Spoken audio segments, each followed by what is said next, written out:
आप लोगों को इस वीडियो में बहुत बहुत स्वागत है। बहुत दिन के बाद एक नए वीडियो के साथ नए तरीका और नए अंदाज के साथ हम लोग मिल रहे हैं और आप लोग इस तरीका को बताइएगा ये तरीका आप लोगों को कैसा लगा, ये तरीका आप लोगों को कैसे लगा। और हम लोग आज इस वीडियो में देखेंगे क्लास 10th के 10 VVI क्वेश्चन को। तो चलिए ज़्यादा देर नहीं करते हुए हम लोग अपने क्वेश्चन की तरफ बढ़ते हैं। तो पहला क्वेश्चन क्या है, पहला क्वेश्चन कह रहा है कि साइन 54 डिग्री और माइनस कॉस 36 डिग्री का मान कितना होगा। तो मैं इसको ट्रिक से द्वारा बताता हूँ कि ट्रिक क्या है, ट्रिक क्या कहता है। तो ट्रिक क्या है, तो ट्रिक कहता है कि अगर दोनों को जोड़ने पर अगर कोई जो डिग्री जो थीटा का मान दिया है जोड़ने पर अगर मान लीजिए कि जोड़ने पर अगर 90 आ जाए, जोड़ने पर कितना आ जाए 90, अगर जोड़ने पर 90 आ जाए, अगर प्लस किए दोनों को जोड़ने जैसे साइन का उल्टा कॉस, कॉस का tan का कॉस, tan का कॉट और सेक का कॉसेक। तो इस तरह का जो अपोजिट अपना त्रिकोणमितीय अनुपात होता है उसको जोड़ने पर अगर 90 आ जाए, अगर वो क्या हो उसके बीच में अगर माइनस हो, अगर बीच में अगर मान लीजिए क्या हो घटाव हो, तो उसका आंसर कितना होता है। अगर बीच में घटाव हो, अगर जोड़ने पर अगर 90 हो तो घटाव हो तो क्या होता है, तो घटाव हो तो 0 आंसर होता है। अगर जोड़ने पर 90 हो और क्या हो बट्टा में हो तो उसका मान कितना होता है, तो उसका मान कितना होता है 1 होता है। जैसे कि मान लीजिए कि मैं एक एग्जाम्पल लेता हूँ, जैसे मैं एग्जाम्पल लेता हूँ कि साइन साइन 30 डिग्री अब बाटा में कॉस कॉस 40 डिग्री। तो देखिए तो जोड़ने पर कितना आ गया, जोड़ने पर 70 आ गया। इसका मान कितना सॉरी इसका कितना 60 हो जाएगा। यहाँ पर मान लीजिए 60 लेते हैं तो 60 30 कितना हो जाएगा 90। तो जोड़ने पर 90 आ रहा है और बाटा में है, जोड़ने पर 90 और बाटा में, तो इसका आंसर कितना हो जाएगा, तो इसका आंसर 1 हो जाएगा। चलिए हम लोग दूसरे क्वेश्चन की तरफ। तो इसका आंसर कितना हो जाएगा, इसका आंसर आप लोगों का इसका आप लोग का आंसर क्या आ जाएगा, option A is the right answer. अगला बी देखते हैं, बी नंबर दूसरा क्वेश्चन। दूसरा क्वेश्चन में कह रहा है ज्ञात करने के लिए, दूसरा क्वेश्चन में क्या ज्ञात करना है हमें, तो दूसरा क्वेश्चन में हमें ज्ञात करना है द्विघात बहुपद के शून्य ज्ञात करने की है। तो सबसे पहले हम लोग क्वेश्चन उतार लें। तो क्वेश्चन है एक्स स्क्वायर माइनस में 16। तो अब देखिए द्विघात बहुपद ज्ञात करने के लिए हम लोग बराबर में शून्य लिख देते हैं। हम शून्य लिख दिए तो एक्स स्क्वायर बराबर में ये बराबर के ऊपर जाए, इधर माइनस में उधर जाएगा तो काम हो जाएगा प्लस में। तो अब देखिए यहाँ से क्या हो जाएगा, तो यहाँ से x बराबर क्या हो जाएगा, अदर स्क्वायर हटेगा तो उधर क्या हो जाएगा रूट, तो उधर क्या हो जाएगा रूट में 16 और 16 का वर्गमूल क्या हो जाएगा, तो इधर क्या आता है प्लस में माइनस में आता है, प्लस माइनस रूट हो जाएगा 16। अब इधर क्या हो गया 16 का वर्गमूल 4 यानी प्लस माइनस 4 इसका आंसर हो जाएगा। इसका सिंपल तरीके से हम लोग क्या कर सकते हैं, इसको बना सकते हैं। तो देखिए तो प्लस माइनस में कहाँ दिया, तो इसमें option A is the right answer. इसका आंसर क्या हो जाएगा, ऑप्शन ए प्लस माइनस में 4। हम लोग अगला क्वेश्चन की तरफ बढ़ते हैं। अगला क्वेश्चन तीसरा क्वेश्चन देखते हैं। तीसरा क्वेश्चन कह रहा है कि निम्नलिखित में से द्विघात बहुपद के शून्यकों का योग। अब ध्यान से देखिएगा कि योग दिया है, शून्यक नहीं दिया है। योग मतलब बोले तो क्या दिया है, अल्फा प्लस बीटा का मान दिया है -3, कितना दिया है -3, और किस चीज़ का मान दिया है, और यहाँ पर दिया है आप लोग को गुणनफल, बोले तो क्या दिया है अल्फा इंटू बीटा का मान दिया है 2। हम लोग जानते हैं कि द्विघात बहुपद का निकालने का फॉर्मूला क्या होता है, तो निकालने का ए स्क्वायर माइनस में अल्फा प्लस में बीटा इंटू में एक्स प्लस में क्या होता है अल्फा इंटू बीटा, ये ना फॉर्मूला होता है, अल्फा इंटू बीटा यही फॉर्मूला होता है। तो हम लोग इस मान से क्या करते हैं, इसको बैठा लेते हैं। तो चलिए तो देखते हैं हम बैठाते हैं। तो x square minus alpha plus beta का मान देखिए कितना दिया है, अल्फा प्लस बीटा का मान यानी बोले तो शून्यकों का योग दिया है -3, तो माइनस माइनस क्या हो जाएगा प्लस में 3 और एक से x plus alpha into beta का मान दिया है 2।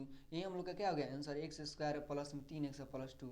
तो देखिए तो ऑप्शन कौन सा हो जाएगा, तो option A is the right answer, यानी हम लोग का क्या हो जाएगा ऑप्शन ए सही आंसर है। हम लोग चौथा क्वेश्चन को देखते हैं। चौथा क्वेश्चन क्या दिया है चौथा क्वेश्चन दिया है, क्वेश्चन कह रहा है कि दो रैखिक समीकरणों के लेखक से यदि समांतर हो तो हलों का संख्या ज्ञात, मतलब जो हम लोग जब रेखाएं समांतर होती है तो उसका हल क्या होता है। तो मान लीजिए कि दो रेखाएं समांतर है, सिंपल बताता हूँ। ये कभी भी जब समीकरण का हल कब होता है कि जब मान लीजिए कि जब दो रेखाएं एक दूसरे को प्रतिच्छेद करती है, काटती है, तब टच करती है। तो यहाँ पर कोई रेखा समांतर है तो कभी आपस में टच करेगी नहीं, तो इसका कोई हल नहीं होगा, मतलब इसका क्या हो जाएगा शून्य होगा। जब रेखाएं प्रतिच्छेद होती है, तो एक हल होता है। और जब क्या होती है रेखाएं संपाती होती है, मतलब एक ही पर होती है, एक ही रेखा पर दो रेखा हो जाए तो क्या होता है संपाती होती है, तो अनगिनत होता है। तो इसका आंसर क्या हो जाएगा, ये समांतर है तो शून्य होगा, क्योंकि ये कभी एक दूसरे को काटेगी नहीं। अगला क्वेश्चन देखते हैं। कह रहा है कि इसका सिंपल क्वेश्चन देखते हैं, सिंपल है। कह रहा है कि बिंदु 3 और -4 किस चतुर्थांश में है। तो सबसे पहले हम लोग चतुर्थांश में बनाने के लिए हमने ट्रिक बताया था, बहुत थोड़ा समय लग जाएगा, लेकिन हमने कॉन्सेप्ट से बताया था क्या कि पहले का जो x का मान होता है और दूसरा किस चीज़ का मान होता है, तो दूसरा दूसरा y का मान होता है। दूसरा किस चीज़ का मान होता है, y का मान होता है। तो पहला x का मान हुआ, दूसरा y का मान हो गया।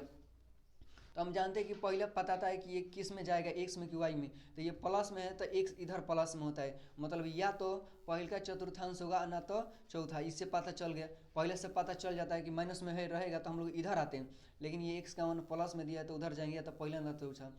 अब आते हैं, दिया है y का मान -4, तो मूल बिंदु से अगर मूल बिंदु से हम लोग ऊपर जाएंगे तो प्लस, नीचे आएंगे तो माइनस। तो माइनस में दिया है तो हम लोग नीचे आएंगे, तो नीचे आ रहे हैं तो कौन पकड़ा रहे हैं, 4। तो क्या हो जाएगा, चतुर्थांश में हो जाएगा।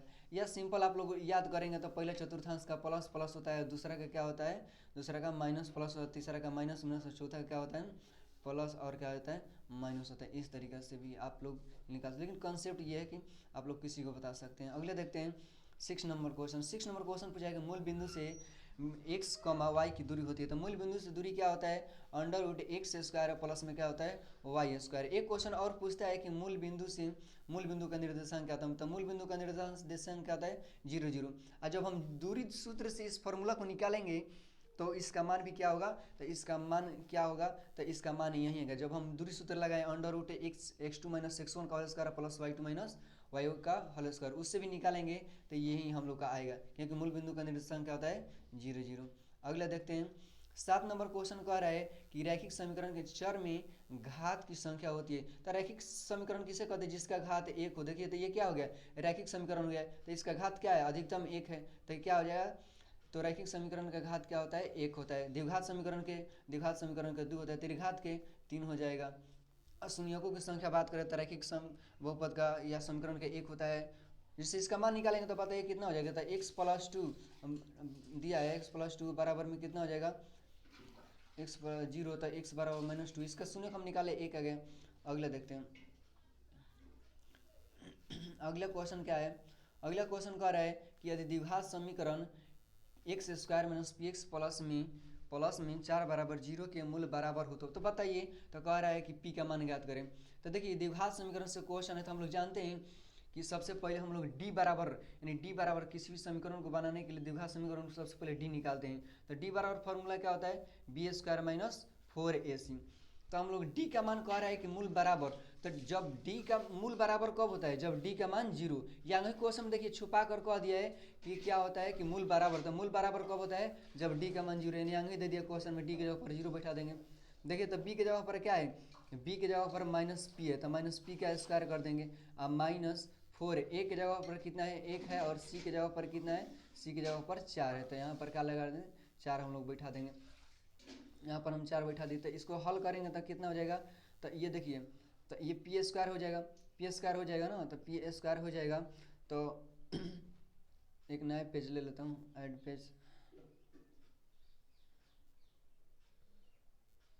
तो ये क्या होता है, तब p² माइनस में 4 होगा, कितना हो जाएगा, 16। तो इसको हम लोग क्या करते हैं, बराबर को वो पार्टी भेज देते हैं।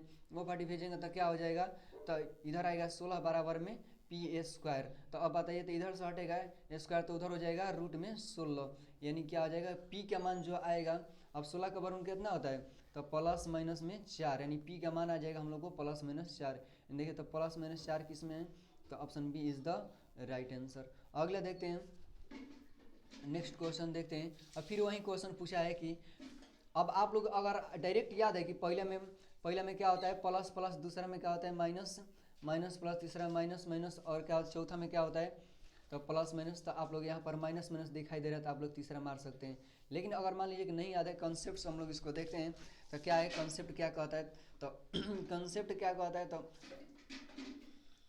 तो कॉन्सेप्ट क्या कहता है कि हम लोग जानते हैं कि दिया है पहले का माइनस में, तो हम लोग जानते हैं कि माइनस दिया है पहले 3 में, तो मूल बिंदु से इधर आएंगे, तो या तो क्या होगा, दूसरा होगा, ना तो क्या होगा, तीसरा होगा। उसके बाद में y का मान दिया है माइनस में 5 दिया है, तो मूल बिंदु से ऊपर जाएंगे तो प्लस में होता है, नीचे आएंगे तो माइनस में। तो ये माइनस में नीचे दिया है, माइनस में तो नीचे आएंगे तो कौन है, तीसरा, तो तीसरा हो जाएगा, यानी option C is the right answer.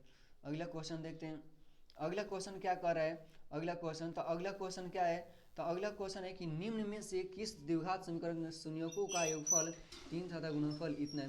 हम लोग को द्विघात बहुपद ज्ञात करने के लिए हमने एक सिंपल सा क्वेश्चन बताया था। क्या बताया था क्वेश्चन सिंपल सा कि क्या रहेगा कि एक्स स्क्वायर माइनस में अल्फा प्लस में बीटा इंटू में एक्स इंटू में क्या होता है एक्स प्लस में अल्फा इंटू क्या होता है अल्फा इंटू बीटा।